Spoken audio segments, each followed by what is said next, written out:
Bonjour les gars et les filles du foyer 104. Bonjour, monsieur Coloni. Merci, bravo. Alors, Grèce antique 4, notre cours central de ce module, la démocratie athénienne. Vous savez que par ce module, nous explorons une réalité sociale d'aujourd'hui, que c'est la démocratie. Nous vivons aujourd'hui dans des régimes de démocratie.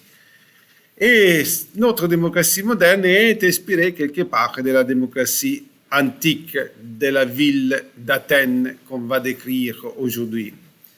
Alors, attention qu'ici on ne parle pas de toute la Grèce, on parle de la ville d'Athènes en particulier, et à un moment précis, pas pendant toute l'Antiquité, au 5e siècle avant Jésus-Christ.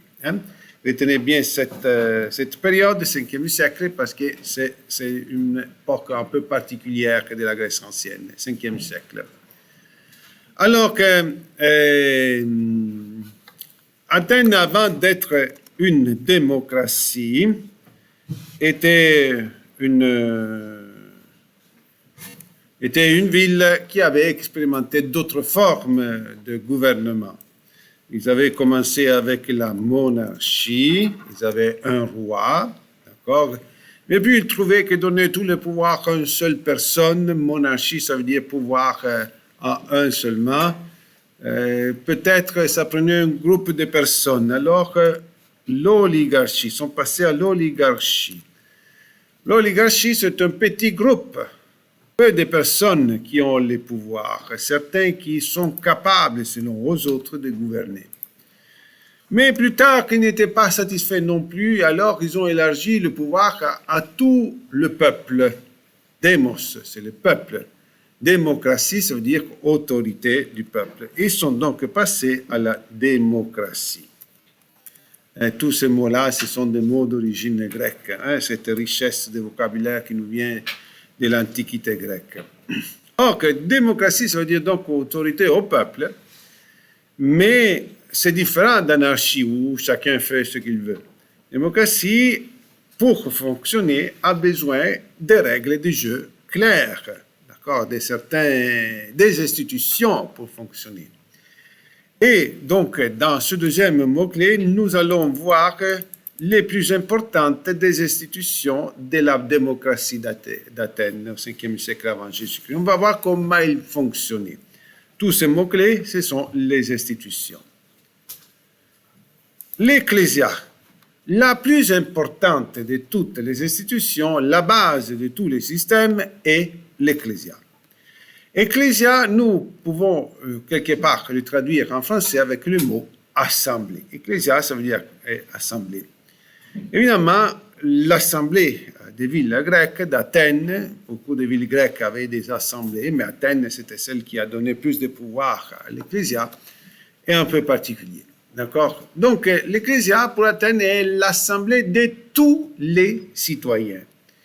Et il se retrouve une fois par mois pour prendre des décisions importantes, à majorité, évidemment. Donc, tous les citoyens, ça veut dire qu'il y a des milliers de personnes, d'accord? Et il n'y avait pas à l'époque des théâtres, des amphithéâtres, des salles parlementaires comme on a aujourd'hui, des chambres parlementaires, d'accord? Donc, où est-ce qu'ils allaient? Ils allaient sur une colline. Les gens, disposés sur la côte, la colline, et ceux qui étaient en bas devaient parler fort. Alors, je m'imagine que pour être un politicien de l'époque, il fallait avoir une voix puissante pour te faire entendre par des milliers de personnes à un moment qu'il n'y avait pas, et on n'avait pas inventé les haut-parleurs. La colline de l'Ecclésia, c'était le Pnyx, colline à peine à dehors de la ville. D'accord, le Pnyx. Il s'est trouvé une fois par mois, on l'a dit, 10 fois par année. Et qu'est-ce qu'il décidait? La première chose qu'il décidait, c'était les lois. Les lois à Athènes étaient faites, étaient promulguées, validées, décidées par l'Ecclésia. Il y avait des projets de loi et les gens votaient, qui pour, qui contre, qui était pour aller d'un côté, qui était contre aller de l'autre côté. Ils votaient les projets de construction. Par exemple, il fallait renforcer la muraille, construire une nouvelle muraille, adapter le port, agrandir le port, faire un pont, un édifice public, d'accord? Alors qu'aux autres, ils prenaient des décisions dans l'ecclésia, surtout parce que quand il y a des constructions, il faut que les gens sortent l'argent pour les construire. Et une autre chose très importante que l'ecclésia a décidé, c'était la guerre ou la paix. La déclaration de guerre, c'est entrer en guerre, il fallait que ça soit discuté à l'ecclésia. D'accord? Donc, la guerre. Or, pour que l'ecclésia puisse prendre des décisions valides, il y avait un quorum. Quorum, en français, on pourrait l'appeler aussi le numéro légal. D'accord? C'est-à-dire que ça prenait un nombre minimal de citoyens qui devaient y participer pour pouvoir prendre des décisions. Sinon, la réunion était invalide. Alors, si on va faire des chiffres approximatifs qui nous donnent un peu l'idée, je ne veux pas être précis dans ces chiffres, on va dire qu'à un moment donné, il y avait 40 000 citoyens, 40 000 personnes qui avaient le droit de participer à l'ecclésia. Pour que l'ecclésia soit valide, pour que la réunion soit valide, ça en prenait au moins 5 000. D'accord? Pourquoi? Parce que si, par exemple, c'était à l'ordre du jour une déclaration de guerre, ben alors c'est sûr que là, les gens allaient participer en masse. Ça intéresse tous. Puis, il y a beaucoup de citoyens, s'il y a des guerres, qui doivent reprendre les armes et aller se battre, d'accord? Mais s'ils devaient, par exemple, faire une règle secondaire sur le commerce du poisson, la plupart des gens n'étaient pas intéressés, alors qu'ils avaient de la misère et c'était difficile pour eux autres d'atteindre le quorum. D'accord? Et alors que les magistrats de la ville, pour atteindre plus facilement le quorum, pour convaincre les gens d'aller à l'ecclésia, ils ont élaboré la technique du vermillon. Je vais l'expliquer. Vous savez que le vermillon est une couleur, c'est une nuance de rouge, non? Le vermillon. La technique du vermillon consistait de tacher les tuniques des citoyens qui, pendant l'ecclésia, n'allaient pas à l'assemblée, mais se promenaient en ville. D'accord? Ils tachaient de cette couleur rouge. Il y avait les gardes de la ville, avec leur arc et leurs flèches, mais sur la pointe de la flèche, ils mettaient du coton, des ouates, imbibés de cette teinture, et quand ils voyaient un citoyen qui flânait, qui se promenait, n'allait pas, alors, lançaient cette flèche, pas pour le blesser, mais pour lui tacher la tunique. Alors, dans une époque où les gens n'avaient pas le garde-robe plein, mais ils avaient 2 tuniques, 3, d'accord, avoir une tache rouge qui ne s'enlève plus, c'était une tache aussi sur leur réputation. Ça voulait dire que tu n'as pas fait ton devoir, alors que des citoyens. Alors que les gens, pour éviter ceci, qu'est-ce qu'ils faisaient? Ils allaient à l'ecclésia et là, on atteignait le quorum et on pouvait fonctionner. Je vais répondre à quelques questions sur... Oui, Sal. J'ai pas bien écouté pourquoi il leur faisait le vermillon. Il leur tachait cette couleur. Oui, qui a compris? Qui veut expliquer? Anthony. Le vermillon, ils tachaient parce qu'ils n'avaient pas fait leur devoir comme citoyens. Oui, parce que des fois, ils n'atteignaient pas 5 000, alors qu'ils devaient remettre à une autre date, il fallait attendre. Alors, pour convaincre les gens à aller, ceux qui n'allaient pas étaient tachés. Alors, pour éviter ceci, les gens allaient participer.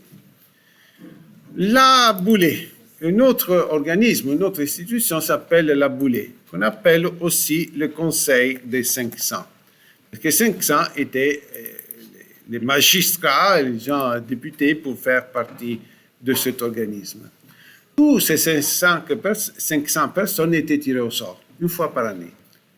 Il y a une réunion de l'Ecclésia chaque année où on tirait au sort tous ceux qui avaient une fonction particulière.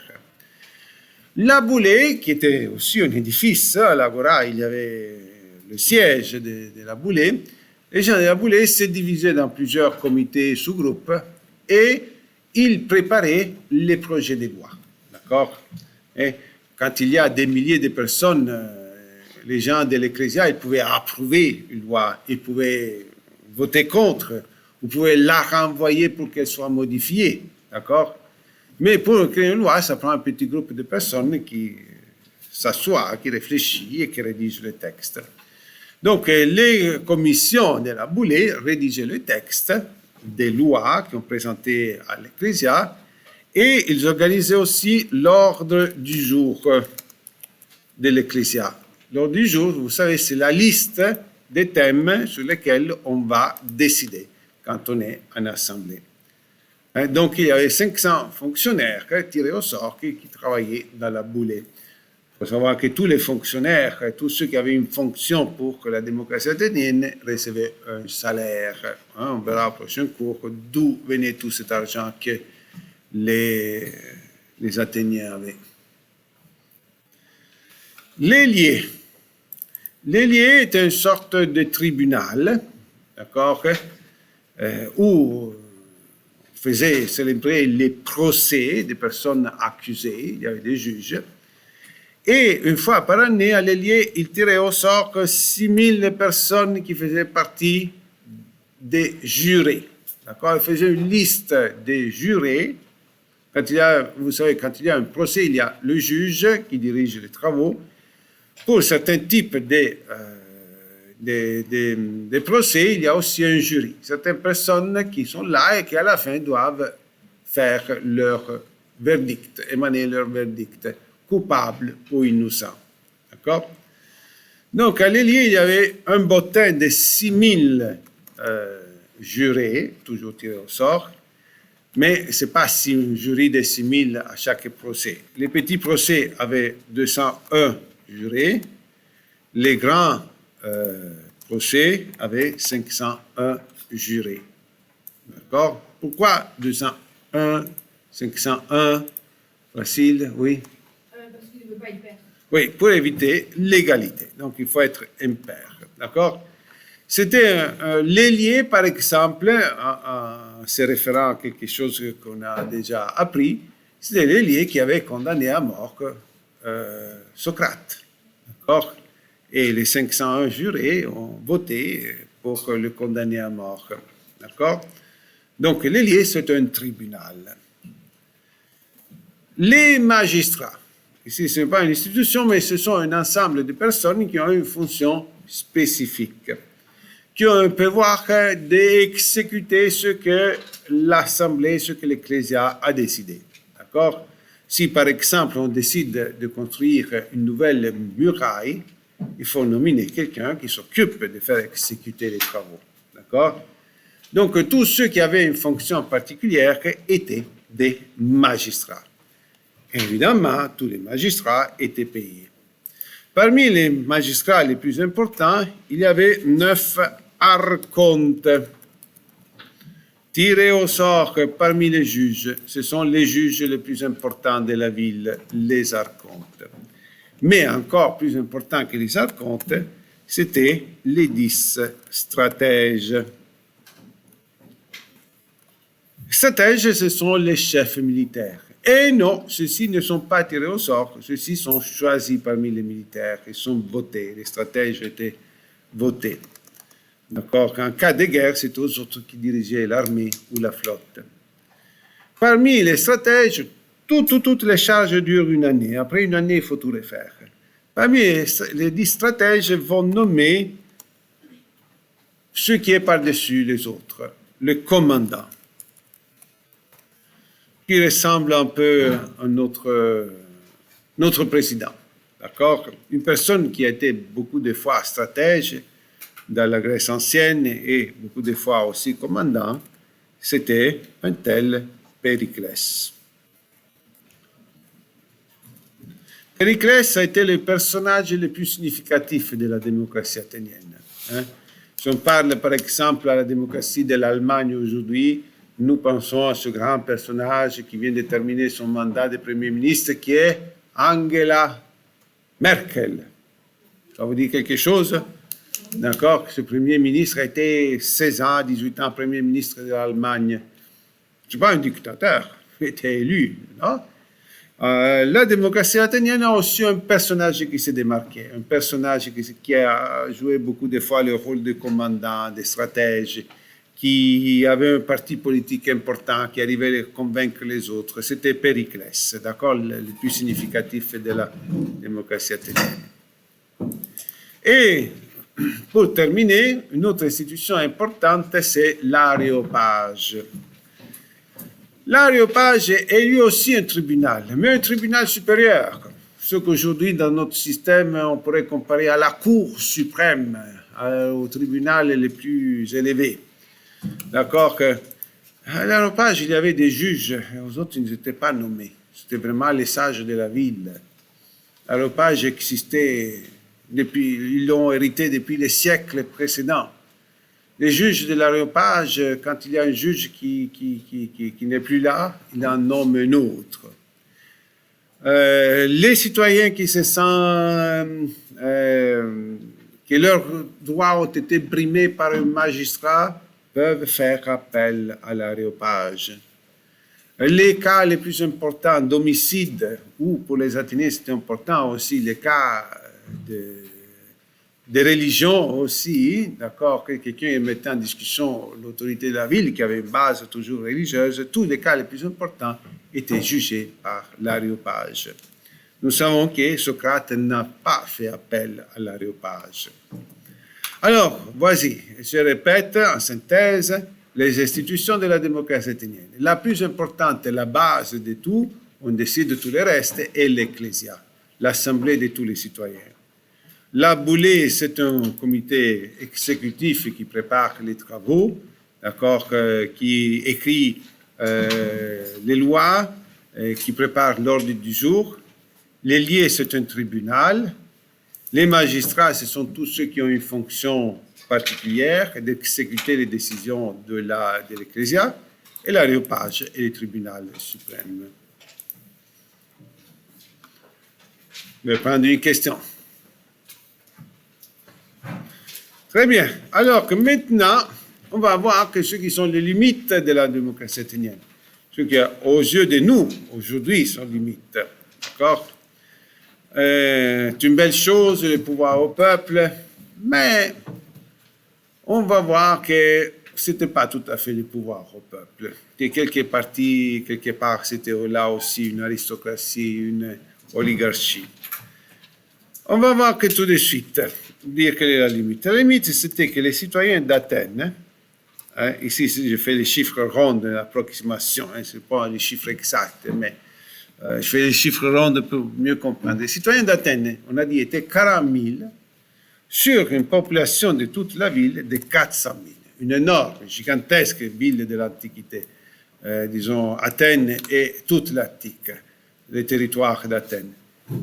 Donc, comme vous voyez tout de suite, ceux qui étaient représentés, ceux qui participaient à l'Ecclésia, n'étaient que le 10% de la population. Qui étaient donc les exclus?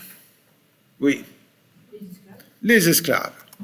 Les esclaves, évidemment, ne pouvaient pas participer. Ils n'avaient aucun droit. Esclave, c'était une propriété. Et vous savez combien c'étaient les esclaves dans cet arrondissement? 200 000. 200 000 esclaves.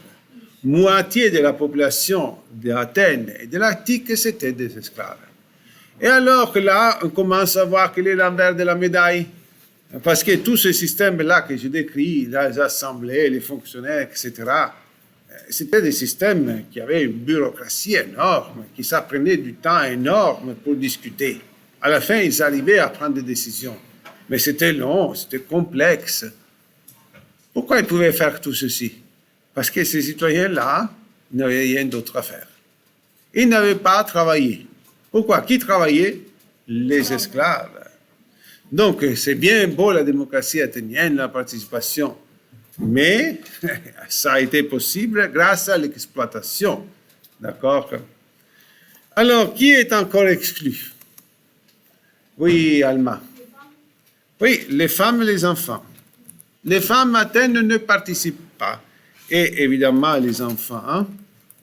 D'accord? Les enfants, à 20 ans, on devient citoyen. Et cela, on va les quantifier comme 40 000 personnes. Il en manque encore. Ça fait 280. Oui, qui est exclu encore? Alors, on ne les appelle pas les déchus. Ouais, non, les parias. Les parias, c'était en Inde. Ouais, Mais il y avait des gens exclus. Ce ne sont pas des parias. Hein. On va voir. Qui sait comment ils s'appellent? Oui. Hein? Non, ben, peut-être, mais ils n'étaient pas barbares, oui. Les étrangers. Les étrangers étaient nombreux. D'accord? On les appelle les métèques. Les métèques, c'était des étrangers. Mais en fait, au fil du temps, ils n'étaient plus des étrangers, ils étaient des Athéniens. Souvent, aux autres, c'était des gens, oui, qui travaillaient.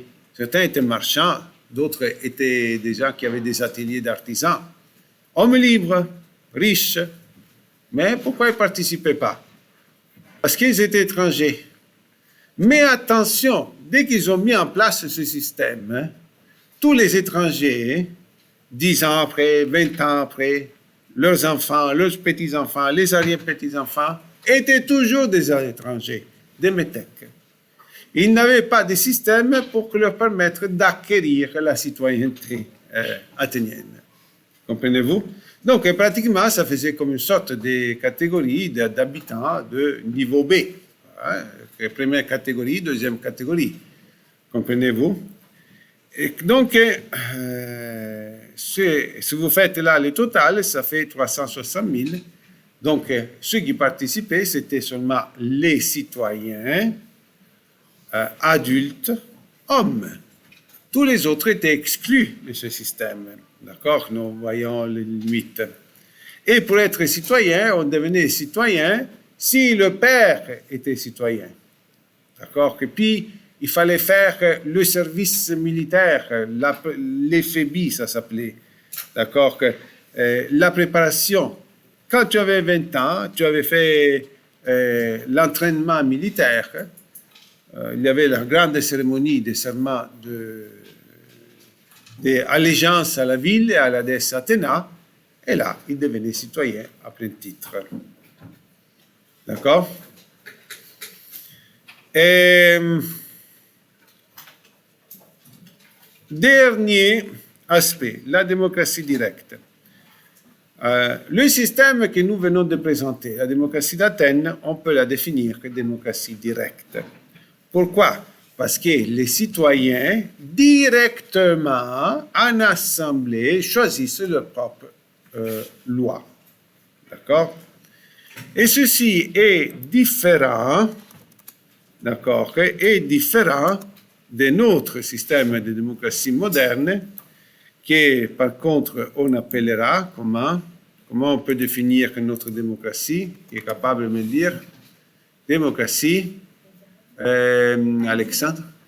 Non, indirect, oui, c'est indirect, mais ça ne la définit pas indirect. Il faut trouver un terme plus précis. Veta. Démocratie parlementaire. Oh, bravo, parlementaire. D'accord? Ou on peut aussi, je fais une erreur, là on va voir parlementaire. Ou on peut aussi la définir que représentative. D'accord? Alors, représentative parce qu'aujourd'hui, les gens ne choisissent pas directement les lois, mais c'est le Parlement qui choisit les lois. Ce que les gens choisissent, c'est leurs représentants. Quand il y a des élections pour les fédérales, pour les provinciales, pour la ville, d'accord, les gens ne votent pas les lois. Les gens votent un représentant. Il y a plusieurs candidats, celui-là qui prend plus de votes représente ceux qui l'ont élu. D'accord? Et où est-ce qu'on prend les décisions? Quelle est la structure plus importante de notre démocratie d'aujourd'hui? Ce n'est pas l'Assemblée de tous les citoyens, c'est le Parlement. C'est le Parlement, le siège de la base de notre démocratie. Donc, nos démocraties d'aujourd'hui, ça s'appelle démocratie représentative ou démocratie parlementaire. Est-ce que vous pensez, on est 30 millions d'habitants, plus que 30 millions d'habitants au Canada, est-ce qu'on pourrait faire une assemblée de tous les Canadiens? Peut-être qu'avec l'Internet informatique, un jour, sera capable, mais encore aujourd'hui, c'est très complexe. D'accord? Au Québec, donc, toujours qu'on envoie des représentants. Et l'année prochaine, en secondaire 2, nous verrons quelle est l'origine de notre démocratie parlementaire. Quel est le pays qui a développé la démocratie parlementaire? Oui, Alexandre. Quel est le pays qui a établi le modèle que tous les autres pays ont suivi? Léo? Non. Les Romains avaient leur système aussi. Un peu, ça nous inspire. Mais les Romains étaient inspirés par les Grecs aussi dans leur république. Oui. L'Angleterre. On verra que notre système a été mis au point dans l'Angleterre. Bon. Alors que j'arrête l'enregistrement.